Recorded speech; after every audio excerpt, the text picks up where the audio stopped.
Second year class, good afternoon. मैं doctor लता मखीजा आप लोगों को आज मनोविज्ञान विषय पढ़ाने के लिए उपस्थित हूँ।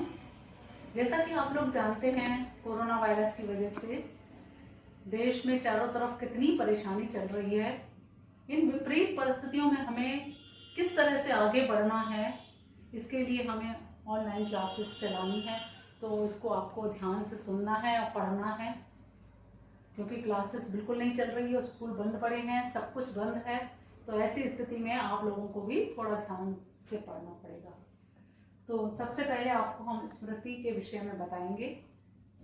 स्मृति होती क्या है, इसको समझने के पहले आपको ये समझना जरूरी है, क्योंकि आपको हम पिछले चैप्टर में सीखने के बारे में बता चुके हैं, सीखना क्या होता है। स्मृति और सीखना एक ही सिक्के के दो पहलू है, इसलिए स्मृति को समझने के लिए सीखने के बारे में भी थोड़ा समझना जरूरी है। क्योंकि किसी भी चीज को देख के, पढ़ के, सुनकर जो हम उसे दोहराते हैं तो वो स्मृति कहलाती है। जैसे एक छात्र है, वो एग्जाम देने गया है, तो पहले उसने जो याद किया है, जब उसको पुनः दोहराता है, पुनः चेतना स्तर पर लाता है, तो उसे स्मृति कहते हैं। इसमें हम आपको कुछ परिभाषाएं बता रहे हैं, जिसके आधार पर आपको और स्पष्ट हो जाएगा कि स्मृति किसे कहते हैं। सबसे पहले स्टाउट की परिभाषा। स्टाउट के अनुसार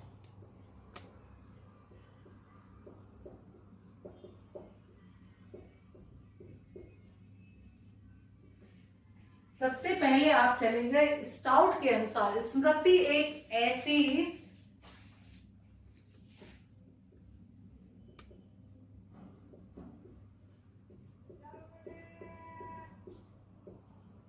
स्मृति एक ऐसी आदर्श पुनरावृत्ति है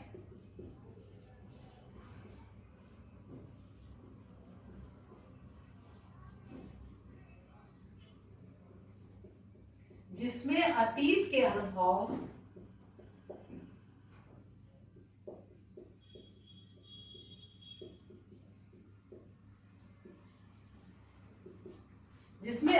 अनुभव उसी ढंग और क्रम में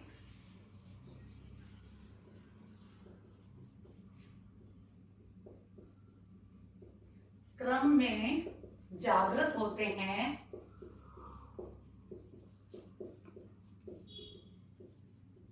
जिस क्रम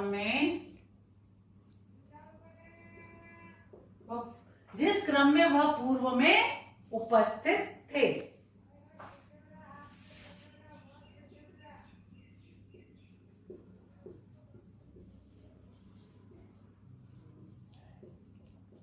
तो इस परिभाषा को देख लीजिए।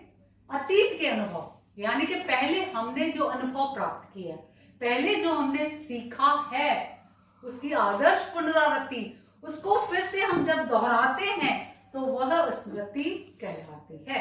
आदर्श पुनरावृत्ति मतलब जो पहले हमने सीखे हैं उसको फिर से दोहराना, फिर से चेतना स्तर पर लाना, स्मृति कहलाता है। दूसरी परिभाषा वुडवर्थ की है। एक और परिभाषा देख लीजिए। दोनों परिभाषाओं से हमें एक ही बात क्लियर होगी कि जो हमने पहले सीखा है, फिर से उसको चेतना स्तर पर लाना ही स्मृति है। पूर्व अनुभवों का पुनर्वाहन ही स्मृति है।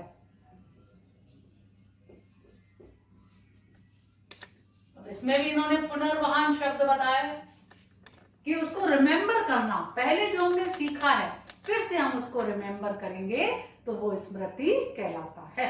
तो इन दोनों परिभाषाओं से हमें क्लियर हो रहा है, जो हमने पूर्व में सीखा है उसको हम फिर से चेतना स्तर पर लाते हैं तो स्मृति। पूर्व में हमने कैसे सीखा है, इसका सब इफेक्ट स्मृति पर पड़ता है। जैसे एक एग्जाम्पल ले लीजिए कि हम लोग दिल्ली गए, दिल्ली में हमने कुतुब मीनार देखी, कनॉट प्लेस देखा, बहुत सारे स्थल हमने, कश्मीरी गेट, पार्लियामेंट, सब चीज देखी। उसके बाद जब हम घर पर आते हैं तो उसके बारे में चर्चा करते हैं, हम सारी बातें बताते हैं, कुतुब मीनार ऐसी थी, कनॉट प्लेस ऐसे था, करोल बाग ऐसा था, सब बातें बताते हैं। कुछ वर्षों के बाद फिर जब कोई इसके बारे में बताता है, मैं तो दिल्ली देखकर आया, तो हमें भी सब बातें याद आती चली जाती। अरे हाँ, हम भी कनॉट प्लेस गए थे, हम भी करोल बाग गए थे, हमें वो सारी बातें याद आती चली जाती हैं, हमने वहां पे ऐसे किया था, ऐसे किया था। तो ये सारी बातें हमारे चेतना स्तर पर वर्षों बाद भी याद रहती हैं।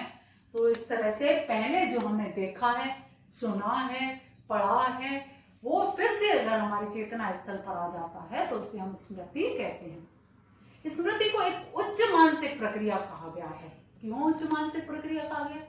क्योंकि उच्च मानसिक प्रक्रिया इसलिए कहा गया क्योंकि मनुष्यों में तर्क शक्ति, बुद्धि होती है, ये मनुष्यों में ही होती है, पशु पक्षियों में नहीं होती है। ये उच्च मानसिक प्रक्रिया, स्मृति की क्रिया इसीलिए मनुष्यों में पाई जाती है जिसमें हमें पहले सीखना पड़ता है, फिर उसको याद करके दोहराना पड़ता है। तो इस तरह से ये आपके सामने स्पष्ट हो गया कि स्मृति कहते किसको हैं। स्मृति का अर्थ क्लियर हो गया होगा। अब हम आपको बताएंगे अच्छी स्मृति की क्या विशेषताएं हैं। एक अच्छी स्मृति की क्या विशेषताएं हैं? अच्छी स्मृति की विशेषताएं।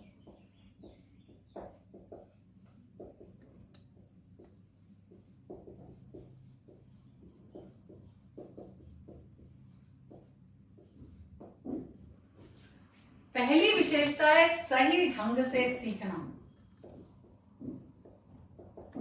सही ढंग से सीखना। सबसे पहले तो हमें सीखना जरूरी है। हम सीख कैसे रहे हैं? जो भी बात हमें सिखाई जा रही है हम उसको मन से सीख रहे हैं या हम बटल गश्ती करते हुए इधर उधर बातें करते हुए बेमनी से पढ़ रहे हैं, सीख रहे हैं, सुन रहे हैं। तो इस तरह से सीखना जो है अच्छे से नहीं होगा। सबसे पहला, अगर हम चाहते हैं हमारी स्मृति अच्छी रहे तो सबसे पहले ध्यान देने की सबसे पहली बात है कि हम सीखें अच्छी तरह से। अगर हम सीखेंगे अच्छी तरह से नहीं तो ना हमारी धारणा अच्छी होगी, ना हम उसका स्मरण कर सकते हैं। दूसरा है स्थायी धारणा।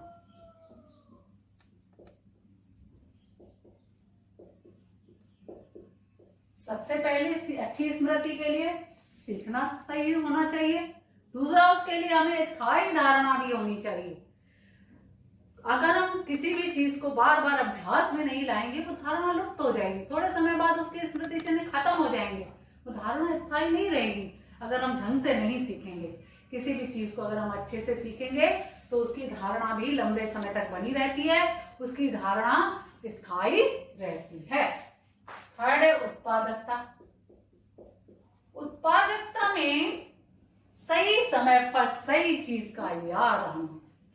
जैसे हम पेपर देने जा रहे हैं, एग्जाम में 3 घंटे में हमने लिखा, उस समय जो लिख दिया, और एग्जाम के बाद जैसे ही परीक्षक कॉपी लेने आया हमने कहा अब हमें याद आ गया, तब कहेगा नहीं 3 घंटे हो गए, अब आपको कॉपी नहीं मिल सकती। फिर तुम्हें आए कितना भी याद आता है, परीक्षा भवन के बाहर जाकर तुम कहते हो अब तो हमें सब याद आ रहा है, उस समय कोई फायदा नहीं है। उत्पादकता का मतलब यही है सही समय पर सही चीज का याद आना। कहते हैं ना, अब पछताए बहुत क्या जब चिड़िया चुग गई खेत। जब हो गया काम तब तुम्हें वो बात याद आ गई तो फिर कोई काम की वो चीज नहीं रहती है। इसलिए उत्पादकता का होना भी जरूरी है। फोर्थ है विस्मरण। आप लोग कहेंगे अच्छी स्मृति के लिए विस्मरण क्यों होना चाहिए? हमें तो भूलना नहीं चाहिए। अच्छी स्मृति वो हो जिसमें हम भूले नहीं, भूलना भी जरूरी है। बहुत सी बेकार की बातें होती हैं, हमारे काम की बातें नहीं होती हैं, नेगेटिव विचार होते हैं बहुत से, वो हमें अपने मस्तिष्क में नहीं रखने चाहिए, निकाल लेने चाहिए। हमें अच्छी बातें, उचित बातें, जो हमारे काम की बातें, यूजफुल बातें हैं, वो हमें अपने मस्तिष्क में रखनी चाहिए। उन्हीं चिन्हों को मजबूत करते रहना चाहिए, धारणा उन्हीं को स्थायी बनाए रखना चाहिए। बाकी चीजों को अपने दिमाग से निकाल देंगे तो उसी को कहते हैं, अगर विस्मरण इस टाइप का होना चाहिए, जो बेकार चीजें हम निकाल दें, तो वो अच्छी स्मृति की विशेषता कहलाती है कि अच्छी अच्छी चीजें दिमाग में रखें, बुरी चीजों को निकाल, जो हमारे काम की चीजें नहीं है उनको हटा दें। लास्ट, पुनः स्मरण। पुनः स्मरण भी अच्छी स्मृति की विशेषता है। जो हमने याद किया है फिर से हम उसको ज्यों का त्यों दोहरा दें तो उसको हम अच्छा मानते हैं। बहुत से बच्चे ऐसे होते हैं जो हमने याद कराया है ज्यों का त्यों बिल्कुल वैसा का वैसा बता देते हैं। हम कहते हैं ना ये बच्चा तो बिल्कुल टू द पॉइंट, जैसा हम पढ़ाते हैं वैसा बता देते हैं, क्योंकि वो सीखते अच्छे हैं। अच्छी स्मृति की यही एक विशेषता है कि हम पुनः स्मरण वैसे का वैसे जैसा पढ़ाया था वैसा ही कर दें, तो ये अच्छी स्मृति की विशेषता कहलाती है। आप स्मृति क्या है, विशेषताएं हो गई, आपको समझ आ गई होंगी। धन्यवाद।